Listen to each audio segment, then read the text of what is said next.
I was sitting here, I was actually looking into my journal to write down, I don't remember what I was going to write down, but I make sure that I write every single day because journaling is a major healing tool that I use. It's also a manifestation tool. I can get so much clarity when I write stuff down. So, anyway, I've got two black journals, and I grabbed my second black journal that I hadn't written in for a while because I like to write in different types of journals, different colors, stuff like that. I use different journals for different things, whatever.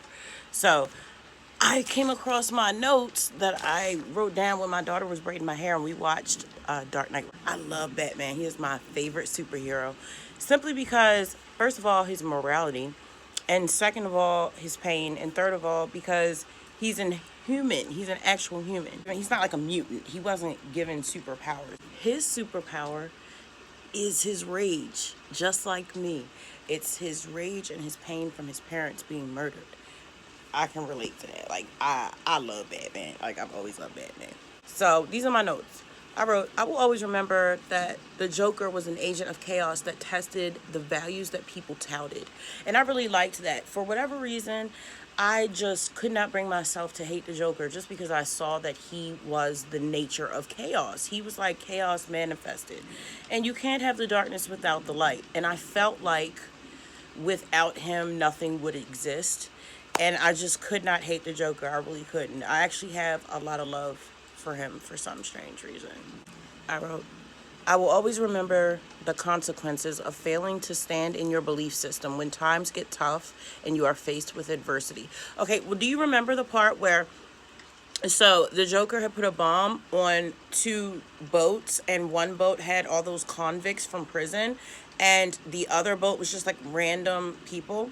And so each boat had the ability to blow up the bomb on the opposite boat.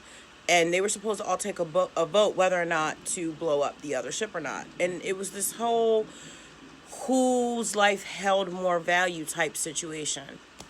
So ultimately, nobody decided to blow the other ones up. And I just thought that was such a cool way to be like, stand on your morals. Because on one hand, you had the regular people who may not be liked up, but you don't know whether they're criminals. You don't know whether they're good people or not. And it's like, do you feel like your lives are more valuable than these prisoners? Because the kicker was, if nobody decided to blow the bombs up, that no one would be blown up. But if nobody made a decision, they would be both blown up. But what they were being pressured to blow one another up. So it just said a lot about humanity and about people's natural want to protect themselves and their own interest and how we place value on life. You know? I will always remember that Batman stayed true to himself and always did what was righteous, even when it meant making personal sacrifices. I really like that Batman refuses to kill people. Like, I know people talk a lot of trash about taking someone's life, and there's in the rap genre a lot of discussion about taking people's life. But I've been married to someone who did that for like a living and also for his own personal pleasure, and that's not something that is a light decision. That is something that will cause you to be haunted for the rest of your life because those souls will not let you rest. I'm telling you, this man was haunted his entire life from every soul he took. So that's just not something to play around with. It's a horrible thing to do, and it's just regardless of what someone does, I really, I would only put somebody down if I had to. I would only put somebody down if they were trying to end me because that's not my right, and I don't want to be haunted by anybody's spirit because I took their life prematurely. We can work it out, okay? I liked how this movie showed that chaos through rage can manipulate one into becoming a villain. When Harvey Dent said, die a hero or live long enough to become a villain, that was some real stuff. When he got saved, it was between him and his girlfriend being set on fire, and he ended up being the one that was saved, and it drove him insane because she got burned alive, and that was the love of his life. So he ended up becoming a villain when he was the one who was pretty much trying to save Gotham and clean Gotham up. Like, he was a really good guy, but he ended up turning into the same thing that he was trying to eradicate. And I feel like that happens a lot. I love these movies. I love these movies. They have such deeper meaning than just surface level. I love this. I love the series. Something else I wrote down was there is no making sense of chaos. Throughout the movie, people would try to reason with Joker, threaten Joker, be his friend. But at the end of the day, chaos is chaos, and it's just that. I used to try to understand my ex-husband, my narcissistic dead ex-husband, and why he did the things he did, or like my adopted mom and why she did the things that she did to me and why she moved the way she moved. But I had to accept that there are some things that aren't going to make sense because it's just chaos. It's just the energy of making things move around. Kind of like a Gemini. They show up and open their mouth and things start to moving around. They are just their nature. Some things are just their nature. You know what I mean? You don't have to participate in chaos. That's another thing. When they decided not to blow one another up, everybody lived. You don't have to participate in the chaos. I was getting into a disagreement with one of my kids about this the other day when he was like, we just live in such an unfair world and everything is so terrible. And I'm like, that's not my reality and it doesn't have to be yours. You don't have to focus on the wars, the poverty, the sadness, the depression. We can focus on all the beautiful things and then try to become what we want the world to be. Everything that the world lacks, we can fill those voids and we can spend our energy doing that. If you don't acknowledge the things that you don't care for, then it's not really affecting you because it's not your world. That's their world, kind of like turning your back on Sodom and Gomorrah. Just don't look and your ass won't turn to a pillar of salt. He was trying to convince me that no, the world is terrible, blah, blah, blah, blah. And I'm like, do you notice how I am calm and you are stressed out? I have my low days, but overall I have joy in my heart and I'm pretty much a peaceful person because I look to the things that bring me joy. I look to the things that will advance me. I try not to look at the things from the past that make me upset or look at things that make me sad. It happens. I'm human. I'm here. I entertain things that might not be good for me, but one day I won't because I'm growing up. I'm growing up. You know what I mean? If you give up your faith in God or your higher power, mind, or morals when your belief system is tested, then you are not a true believer. He basically said that. And maybe that's what chaos is here for, to test us. Because I do believe that we're here on this earth to advance on a soul level so that we can get out of the reincarnation cycle. So that's why I believe it's so important to develop yourself every day, even if you just advance a little bit. Learn something new. Stop doing something that you know you shouldn't be doing. Start doing something that you should be doing and haven't been doing.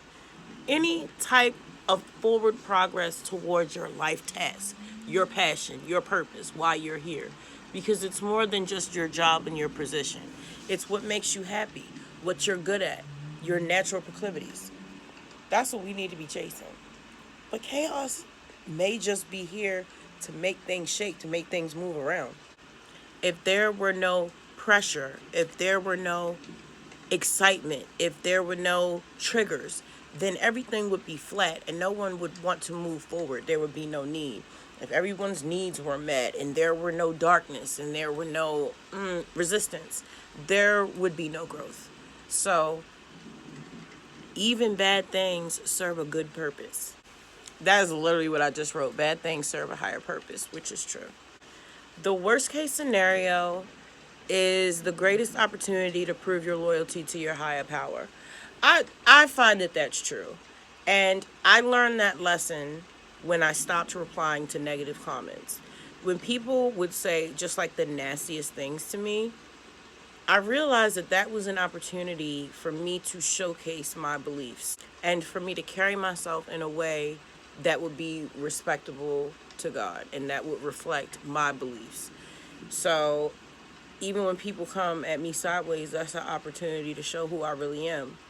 Now, sometimes that means I show up as my higher version and I take the higher road. And sometimes that means that I show up as my shadow side. But either way, we coming authentic and we coming real and we coming hard. If your faith is not tested, it can't be proved. I'm sorry. I just love the Joker. I really do. I really do. And it's like, I'm just watching him catch body after body. And I could see where he was coming from and the points that he was trying to make. And I just saw him as his nature. I didn't see him as a man. I didn't see him as a character. I really just saw him as energy, as the agent of what he represented, which was chaos. And Batman represented order. And that's what I'm all about in my life, is order. That's another thing that I can relate with Batman with, is how he would struggle with having to do dark things but wanting to be the light. And that's how I feel.